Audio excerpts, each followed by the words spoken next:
Yeah. Please tell me that I can't, that I won't, that I fail, that I'll never make it out, yeah. Please tell me all the bad, never good, fill my head full of every single doubt, yeah. Please say any negative thoughts, I pop off when I hear people say I cannot. I get off to the thought of proving everyone wrong, I won't stop to the top, so you better back off and get lost. I'ma stay loud, stay proud, never running out, never heading south. I'll be spreading out, call it word of mouth, can't put me down, I'll be getting loud. You can have your doubts, not what I'm about, have your fucking clout. It be raining now, I keep making sound, go another round, bitch I'm legend bound, can't stop me now. So ito guys, no, nakakuha sila ng okay, ito pala yung itlog guys ng ano, butterfly pleco. So ganito siya. Ano yun kuya? Nakaiwan doon sa mud pan? Nakahiwalay na lang? Okay, ito pala yun guys. So yan, first time lang dito sa ating channel, no, na makakita tayo ng itlog ng ano, butterfly pleco. Ito pala siya. Grabe, parang sa crayfish din, ganyan din yung ano eh, pinaka-itlog. Even when you feel low, you can still go. Even when you feel slow, you can still go. Even when there's no hope, you can still go. I never answer to no, man, I still go. Go, go, go, go, go.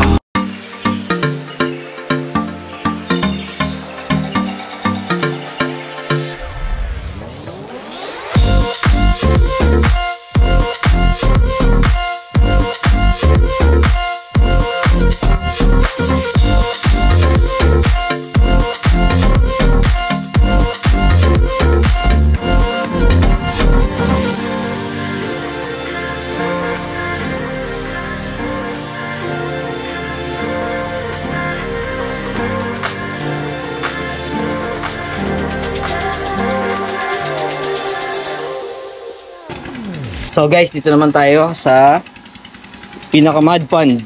Kita niyo yung mud pond nila. Mula dito hanggang doon sa dulo, halos lahat may laman. So check natin dito. So dahan-dahan lang tayo kasi kita niyo. Ayan o. Baka malaglag tayo sa pinakababa. Ayan. So eto, dito na nakalagay yung mga sample breeder nila ng angelfish, mga tricolor yung nandito. Pakita ko lang sa inyo yung sample. Akitin natin. Ito, pakita ko sa inyo. Ayan guys, oh. So kung makikita nyo, meron silang mga nakalagay ng mga tiles. Ayan, oh. So dyan na pinapahid yung itlog ng female. Yan. So pag may itlog na yan, kukunin yung tiles, ilalagay na sa separate na tank para isin yung mga ano, possible na maging bacteria doon pagka nilagyan nila. So dito, etong area na to, Corydoras, mga anong Corydoras to kaya? Bronze. Bronze Cory. Ang dami din. So pagdating sa mga Corydoras, si Kuya Third, expert na to eh. Halos din yung mga pinaka-porto niya. Dami. Yan o. Mga pour out na rin to. Ganda rin ng mga size guys, eh, no? Pwede ng pang out. Yan. Yung mga nandito naman sa hapa ulit, yung mga nakalimitan na, ano mga nakalagay dito kaya? Iba-iba rin. Iba-iba rin. Pero usually, pero ito parang kayo na may hammerhead data, no? Sa kabila. Hammerhead, tapos yung mga nandito, angelfish, nagda-drop din kayo. Angelfish. So nagda-drop din daw sila dito ng angelfish. So natanong ko kasi kanina, gawa ng meron silang bagong recipe na mud pond. So sabi nila kuya, kapag i-reset, tama ba kuya? Nilalason muna yung lupa, ano? Para yung mga predator na igat, mawala. Yun, kasi kailangan gawin yan guys. Kasi nga, pag nag-drop na sila dito, pag hindi nila makontrol yung mga predator dun sa ilalim, possible maubos lang din yung mga fry na i-drop mo dyan. Kaya kailangan bago maglagay ulit, mag-drop, may i-reset mo siya, then lagyan mo ng lason yung pinakalupa. Ayan. So, eto. Yung kabilang tank, mga ano naman to, butterfly pleco, yung nabanggit ko sa inyo kanina. Meron din silang binibreed at ang dami. Ayan o. Kita nyo guys. Mga nakalagay sa ano, aquarium. Ayan, ang dami. Sino nabibreed niya ako? Ikaw na rin? Oh, sa mud pan yun binibreed. Sa mud pan binibreed. Pero paano ang sistema ng breeding niyang ano? Magkasama lang sila. Ano ba yan? Egg layer? Oh, egg. Egg layer din pala. Okay.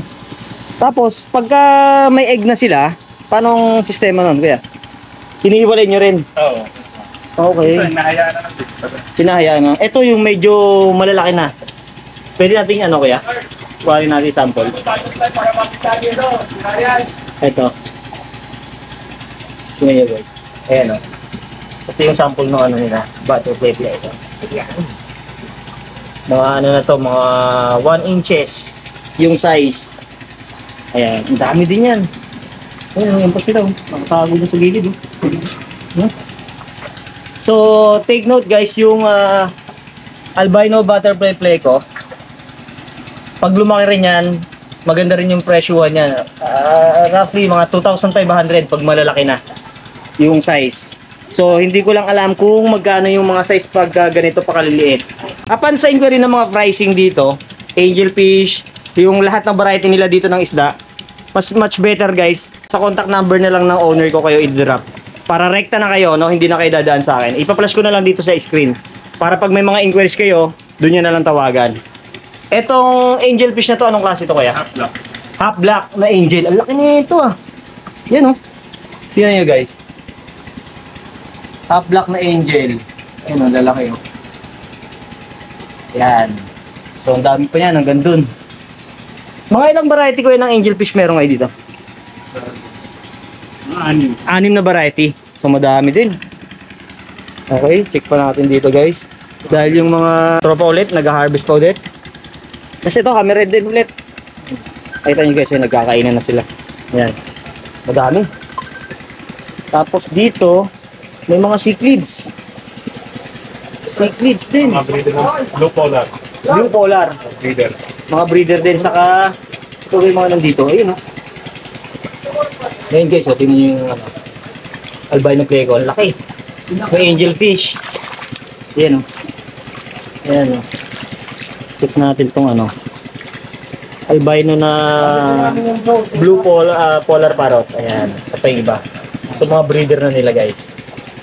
Tapos yung BBS. Ito, tingnan nyo. Container. Yung mga BBS nila. Hey, itlog. Itlog ng butterfly.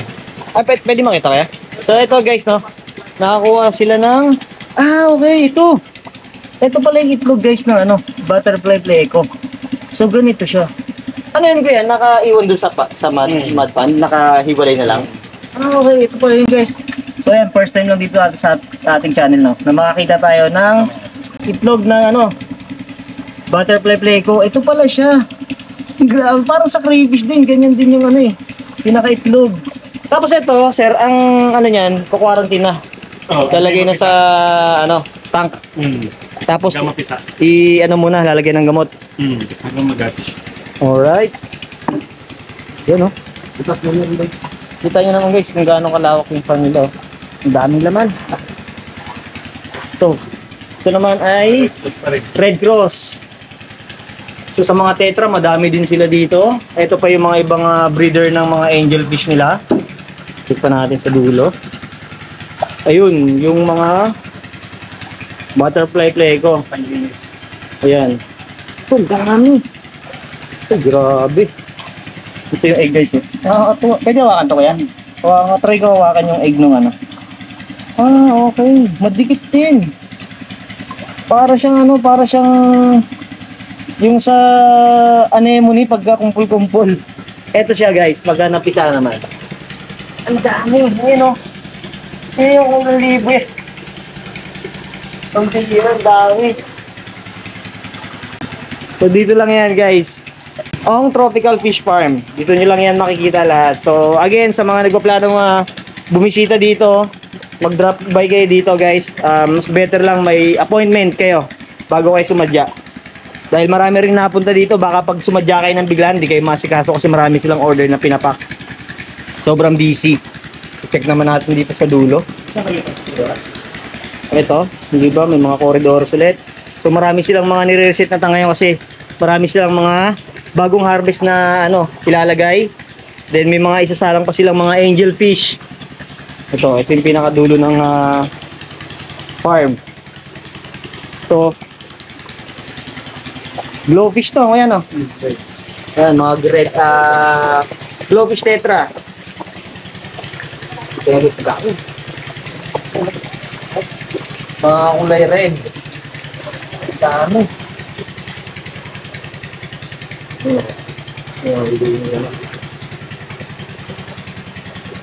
Yan, guys, tingnan nyo.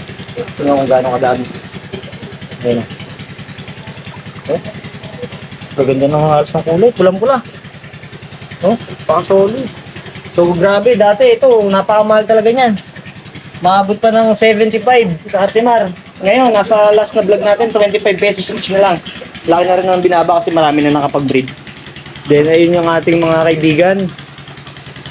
Sila, oh. Harvest ulit sila. Ano yung na-harvest nila doon kaya? Tetra. Tetra. Ayun, harvest nila doon. So, kaya mapapansin nyo, yung mga ibang tang na nadaanan natin is mga bakante kasi nakaprepare yun para sa mga ina-harvest ngayon. So, yun, ilalagay nila. And for sure, pag balik natin dito, update tayo ulit dito sa farm. Baka mas marami ng bago. Kasi dito halos, yung mga laman talaga is hindi talaga tumatagal dahil maraming bumibili. Maraming mga, kasi ang order dito guys, halos libuhan. Libuhan talaga ang order dito. Sa dami ng mga pumupunta at umorder sa kanila. Kaya halos yung naabutan natin ngayon, mula kaninang umaga, marami nang na-order, marami nang nabawas. Pero marami pa rin ditong laman. Pag pumunta kayo dito talagang marami pa rin kayong isda maabutan. So guys, kasama ko naman dito si Sir Tony Ong, ang pinaka-owner ng farm. So pasalamat din ako talaga at binigyan tayong pagkakataon ulit na ma-features yung napakaganda nilang farm, no? So napansin ko lang dito dahil ang dami nila dito malalaking pond. Yung pinakita ko sa inyo mula sa umpisa hanggang dito sa pinaka-main facility kung saan sila nag-breed.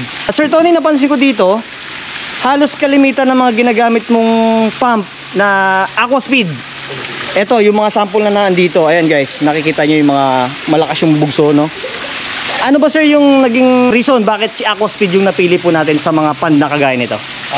Yes, kasi sa tagal kong nag-iisda, napakarami na akong nagamit ng mga pump. Itong si Aquaspeed lang ang tumagal dito.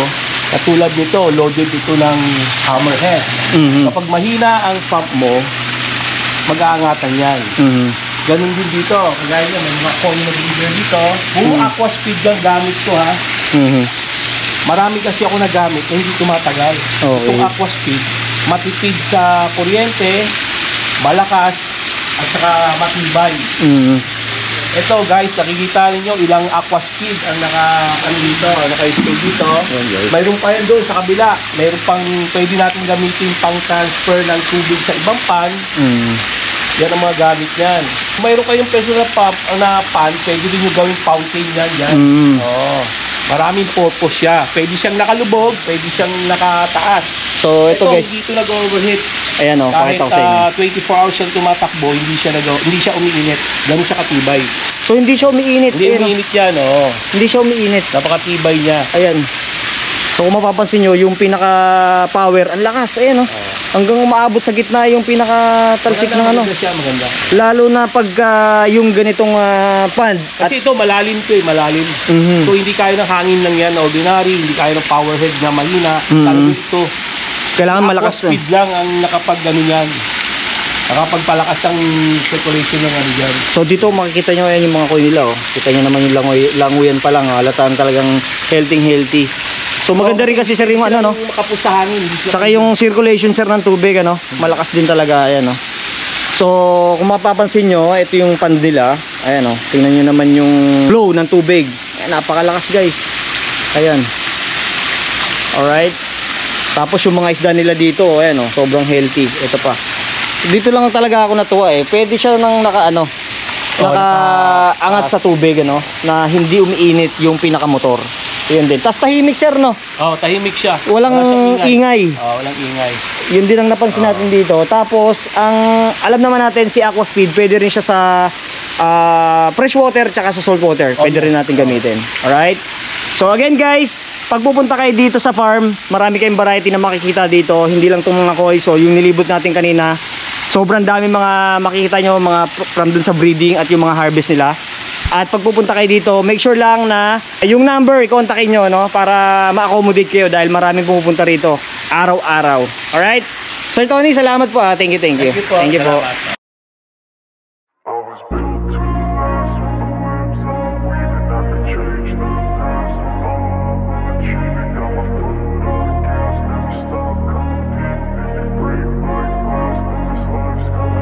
I wanna be the best in the game, invest in my name. Check no restraints, I'm obsessed with the pain. I ingest, I retain, assess and I change. Possessed by the thought I'll be free one day from society's restraints. Money, clout and fame, a disease, a plague. We all love to hate, have to play the game, have to make a name. All our insecurities are on display. This is war with the enemy, think that it was meant to be. Living in a time where disease is on every screen. I won't let them fester me, I know most are festering. Negativity is a plague for the mentally weak. No mercy, all I got is working. Never stop searching, never quench the thirsty. I'm toxic and psychotic, with this logic you can't stop it. It's been chronic since I was a boy, so neurotic and chaotic. Built to last with the webs I'm weaving. I could change the past with all I'm achieving. Got my foot on gas, never stop competing. If you break like glass, then this life's gonna eat 'em. Make mistakes real fast, then you learn how to beat 'em. If you take off the cast, you can see all the healing. If the pain's in the past, move on from the grave and put your foot on the gas. No, never stop competing, yeah. I've been doing this, I'm on it. I just wanna be iconic.